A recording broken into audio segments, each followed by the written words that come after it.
We have an announcement finally on whether cell phones cause cancer. It's something that could affect all of us and our children. Scientists from the World Health Organization have been reviewing studies for the last week or so. I want to bring in our senior medical correspondent, Elizabeth Cohen, who joins us live with the findings. Essentially, what did they find? The World Health Organization says that the radiation from mobile devices like cell phones is a possible carcinogen to humans.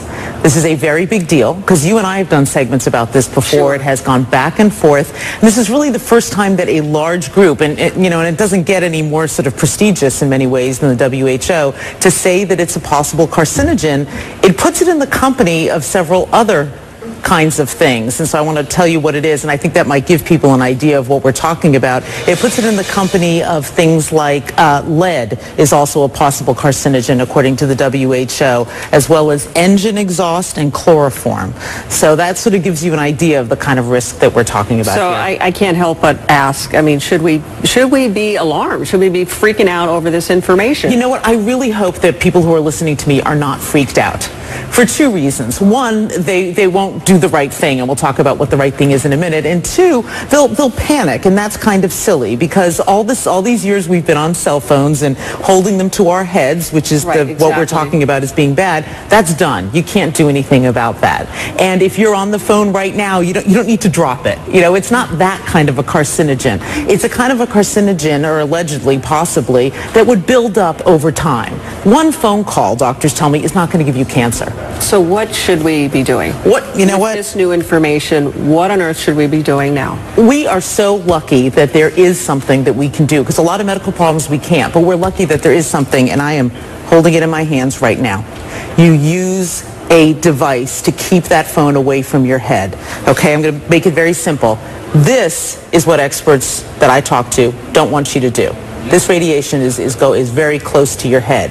The minute that you put one of these in, you can hold the phone at a distance. At this distance, that radiation is dissipating. It's not going to affect you very much, if at all. Hold it away from your head, which means using a wired piece like this or a Bluetooth, or put it on speakerphone. Keep it away from your head. That's the bottom line, and it's really easy to do. I mean, I can count on one hand the number of times in the past year that I have spoken on the phone like this. I just don't do it. I'm going to change my habits. Do you have any idea, or did WHO say anything about whether or not it can be on your body, on your person, in a pocket, in a holster, or anything like that? Did they weigh in at all? WHO really focused on gliomas, which are brain tumors, because that's what a lot of the studies have been on. But Suzanne, I've certainly spoken to experts who say that they themselves do not carry it on their bodies, that they figure why take that risk if there is a risk, and so they will carry their phones in their purses or in a briefcase. They'll try to keep it a bit of a distance away from their bodies, but the jury is still out on that. And what do you think cell phone companies are going to do? How do they respond to this? Is there a way that they can manufacture a safer phone, or? Right, we're seeking a response from the CTIA, which is the industry group, and I think what could happen is that people like the FCC, or other groups like that in other countries might say, this is important what the WHO is saying, and so maybe we ought to tell cell phone companies to make phones with lower radiation. That's a possibility. They may say, tell cell phone companies, go back to the drawing board, come up with a phone that emits less radiation. So bottom line, for those who are watching and who've wondered about whether or not this causes cancer, right, it's all about keeping it away from your head. Right. The WHO says possibly. So experts I've talked to say, why in the world would you take the risk? Keep it away from your head by using some kind of an earpiece. All right, Elizabeth, thank you so much. Thanks. It's something a lot of people have been asking and wondering, and clearly we have something that is rather conclusive from a very prestigious organization. That's it is right. a big deal. It is. It is. All right. Thank you, Elizabeth. All right, I'm on my way. If you've ever put a cell phone to your ear, you should listen to what neurosurgeon Dr. Keith Black has to say. There's no way to say that cell phone use is safe. I think that the public has a right to know that there could be a potential risk.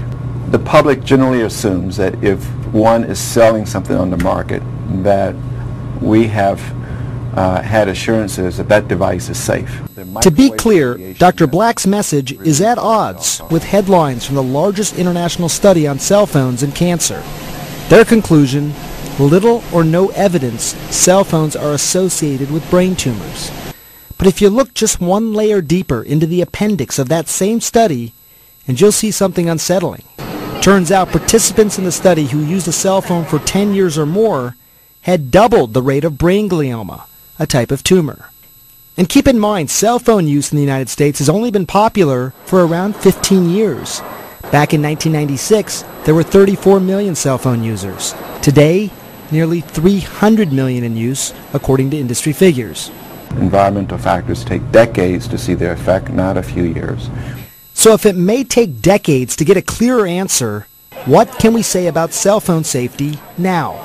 Scientists here in San Jose, California, are trying to answer that very question. So one of the things we have to do first is literally put the brain inside the head. Exactly. So it's very light now. The FCC requires all cell phones emit below 1.6 watts per kilogram of radiation. Now let's put some brain to it. In order to test for that, scientists here try and mimic the human brain with salt, sugar, and water. Let me show you precisely how they do this test. This is a model. This is supposed to approximate the human skull, an adult male. This is my phone that we've actually attached there. It's connected at the angle that most people would speak with. And inside over here, very important, this bubbly liquid inside, that's what represents liquid brain. What's going to happen is the phone is making a call. After a period of time, this device is going to come over here and start to measure radiation at all sorts of different points in the brain. After that, they're going to take all of those numbers, basically put it on a computer screen, and tell us where the hot spots are and just how high the levels got. My cell phone measured within FCC limits, but the whole process was, well, surprisingly low tech. And what about different size skulls? Or children? In children, their skull is thinner, their scalp is thinner, so the microwave radiation can penetrate deeper into the brain of children and young adults. And their cells are dividing at a much faster rate, so the impact of the microwave radiation can be much larger. But there have been no studies on children in cell phone safety. And here's something else that might surprise you. The cell manufacturers themselves actually advise against putting the cell phone right next to your head or really anywhere in your body. Take a look, for example, with the iPhone 4. The safety instructions specifically say when using the iPhone near your body for voice calls, keep it at least 15 millimeters or 5/8 of an inch away from your body. And what if you're a BlackBerry user specifically? They also have safety guidelines. In this case, they say keep it 0.98 inches or 25 millimeters from your body, meaning your head or really even your pocket. Dr. Keith Black has been talking about this longer than many, but the voices joining him are becoming louder and more prominent. The city of San Francisco pushed for radiation warning labels on cell phones. The head of a prominent cancer research institute sent a memo to all employees urging them to limit cell phone use because of possible risk of cancer. And the European Environmental Agency has pushed for more studies, saying cell phones could be as big a public health risk as smoking, asbestos, and leaded gasoline. The Federal Communications Commission, the FCC, they set the guidelines for how much radiation a cell phone can emit, and they say cell phones are safe. But how can they be so sure? Keeping them honest, we decided to come here to try and find out for ourselves, but they declined an on-camera interview. The type of radiation coming out of your cell phone is called non-ionizing.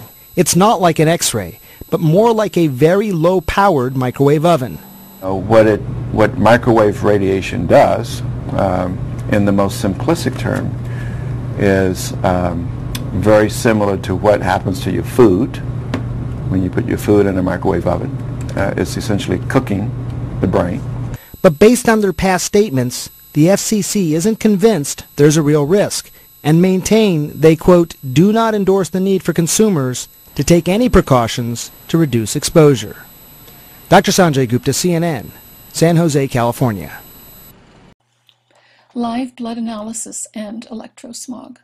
We can learn much by looking at our blood under a microscope. This short video shows a macrophage, which is like a vacuum cleaner, engulfing bacteria among red blood cells. I decided to find out what my blood looked like.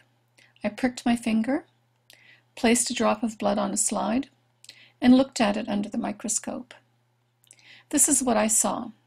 The cells are round, some are separate, and a few are sticking together. Overall, fairly healthy looking blood. This testing was done in a clean electromagnetic environment, and I did not eat or drink before or during testing. I then worked on a computer for 70 minutes and looked at my blood again. This time, the cells are sticking together like stacked coins. This is called rouleau formation. Later that day, I used a cordless phone for 10 minutes and looked at my blood again. And this is what I saw. Very unhealthy looking blood. There are virtually no single cells. Most of the cells are now in rouleau formation. A doctor told me this is what she sees with cancer patients.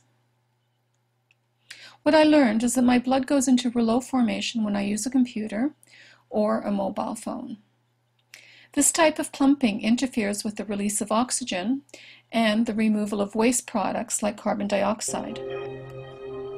The capillaries are so narrow that red cells must squeeze through in single file, showing the importance of their elasticity. What are the consequences of rouleau formation? Poor circulation resulting in lower oxygen transport to cells and reduced waste removal. What are the symptoms someone may experience?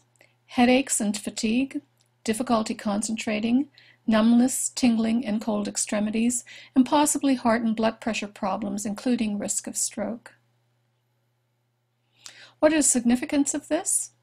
Live blood analysis may be a good diagnostic for electrohypersensitivity. For more information about electrohypersensitivity, visit www.electrosensitivesociety.com.